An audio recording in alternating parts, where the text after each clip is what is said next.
Well, hello and welcome to our knife skills tutorial. Rather than teaching you the knife skills during every cook along, I thought it would be much easier for me to just do one short video where I can teach you all about the various knife skills that we're going to be using during the cook alongs. I know that lots of you who have attended our cooking sessions will know about the different knives that we use, as well as how to do the bridge and claw, but I just wanted to give you a quick reminder, as well as perhaps teaching your families and friends who may be cooking along with you.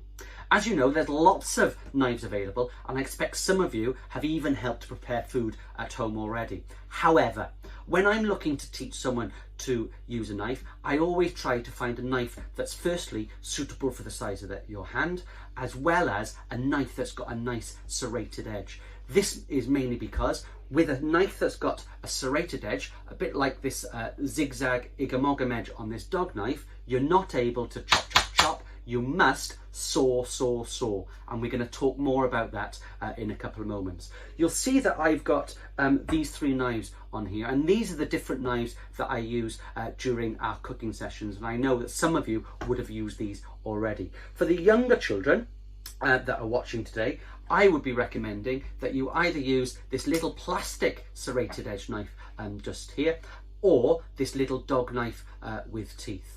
And I really like these because the dog knife is really good because it looks like a little sausage dog, and I'm really happy about that because I've got two naughty sausage dogs here at home. You might be able to hear them barking at some point, and they've got that lovely igomogam edge, that zigzag edge just there. The plastic knife has also got that little serrated edge, so we know that we're not able to do that chop, chop, chop. We must do that little sawing action as well. I would happily use those with any children up to the age of 7 years old. Then, if you've experienced at using a knife, you could, in actual fact, start to use this little serrated edge knife just here. This is called an 8cm paring knife, a serrated paring knife, and this is really good because again it's got a nice small handle and we've got that little serrated edge just there. I've put a little bit of information about the various types of knives on our website, but here's some more information before we get started.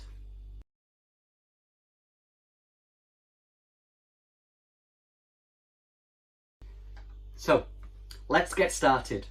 During the cook-alongs, I will be teaching you two different knife skills called the bridge and claw. We use the bridge, which looks very similar to this, I hope you're able to see that, to cut something in half, and then we're going to use the claw for cutting into slices. I'm going to show you how to do these two skills using some of the vegetables that I've got here. However, before we get started with that, the first rule about using a knife is that you obviously have to hold it in your correct hand. Okay, it sounds obvious, okay, but you need to hold the knife in the hand that you write your name with. Okay, so what I'd like you to do is I'd like you to hold up your llaw ysgrifennu, your writing hand.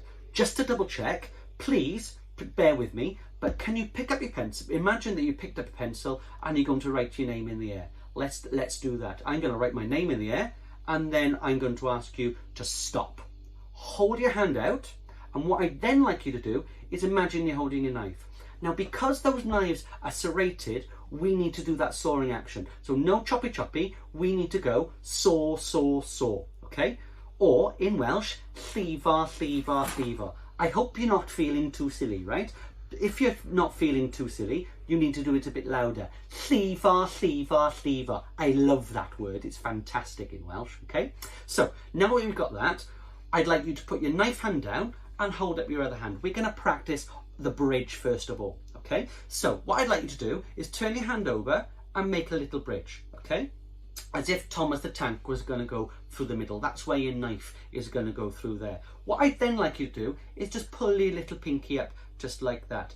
I always tell people that we're all posh in Wales, so it's very easy for us Welsh people, okay? But that just prevents us stabbing our finger when we're doing that bridge. Now I'm going to practice the bridge, first of all, on this little cherry tomato, and then I've got a larger tomato, and I'm going to do a little bit of preparation with my mushroom in a couple of moments. Okay, so with my cherry tomato, what I'm going to do, there's a little handy hint. You've got a little dot just there, okay, and I'm always, whenever I'm preparing vegetables, looking for a flat surface, so we need to make sure we're going to pop it onto that flat surface. So I put my dot down, I make my little bridge just like that, and I'm going to use my little doggy knife just here. I'm going to saw. I'm going to put my knife down, and you can see that I cut it in half just like that. I could cut it in half again, but obviously I don't want it on a flat, a wobbly surface. I need to put it flat, and then I can make my bridge. Cleaver, knife on the table, and you can see I've cut those into little quarters as well.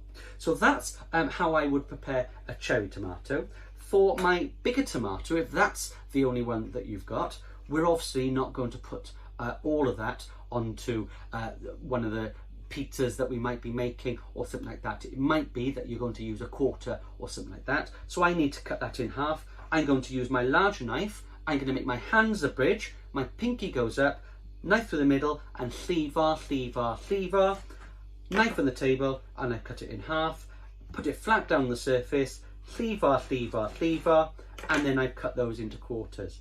Then what I can do is I can carry on cutting it in half, cleaver,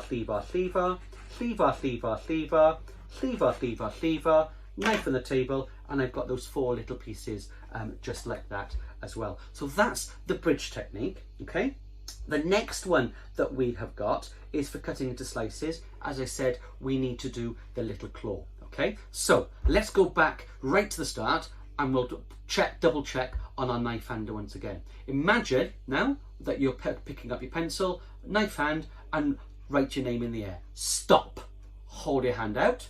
Imagine you're holding your knife, and saw. And then right, cleaver. Put that hand down. Show me a little bridge. Pretend you're posh, okay? We're moving on now. We're going to do that claw technique, okay? So hand out flat, okay? I'd like you to push your fingers or your buses together. Your beast bowed and your thumb goes underneath, and then you curve your little fingers over like that. I always like to tell people that at this point it looks like a little animal's claw. So you can turn to the person next to you, okay? And do that little noise. You ready? Like that, okay? Let's do it again just for just to double check. Like that, okay? So with my claw, the theory is that my thumb goes at the back of whatever I'm cutting, and then my fingernails are facing down like that, and they're going to face the blade of the knife. My nails must face the blade of the knife, and then I'm going to cleaver, saw, cleaver. I put my knife on the table, and I can move those bits just over, just like that. Okay, I'll show you once again. This time I'm going to use my little plastic serrated knife to make my fingers a claw. Are you ready? After 3, let's make that noise. 3, 2, 1. Okay, thumb at the back, fingernails pointing straight down. Cleaver.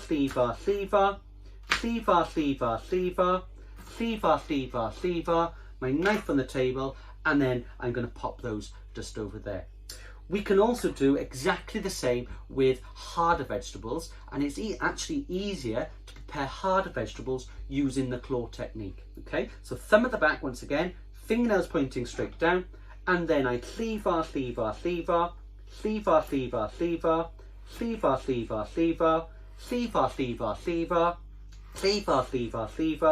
saw, knife on the table, and we can move those over just like that. The final thing is we can actually do a combination of the bridge and claw, okay? So I've just got a little mushroom just here, so I'm going to make my little bridge just like that, and obviously my knife is going to go through the middle. If you forget, just remember that this is Thomas the Tank Engine. He doesn't go outside, he goes slap bang through the middle of that tunnel, and we cleaver. I'm going to put my knife down, put him flat on the surface, and then I just want thin slices. So I'm just going to put my thumb at the back, my fingernails pointing straight down, so my fingernails are facing the blade of the knife. Don't do what lots of adults will do, they tend to do that little pinch just like that, which means that they will cut their fingers. So if you see any adult do that in future, make sure that you're teaching them that claw technique. Thumb at the back, fingernails pointing straight down, cleaver, cleaver, cleaver, cleaver, cleaver, cleaver, cleaver, cleaver, cleaver, cleaver, cleaver, cleaver, cleaver, cleaver, cleaver, knife on the table, and we're going to pop those just up there as so. So that was the bridge and claw. I hope that has reminded some of you about those important knife skills that we've done during our sessions, or it's giving you an introduction to the knife skills that we're going to be doing during the cook-alongs. So that's it for now, and I do hope that you have enjoyed our first knife skills tutorial. We will be doing lots of other skills tutorials throughout our cook-along sessions, but in the meantime, happy cooking.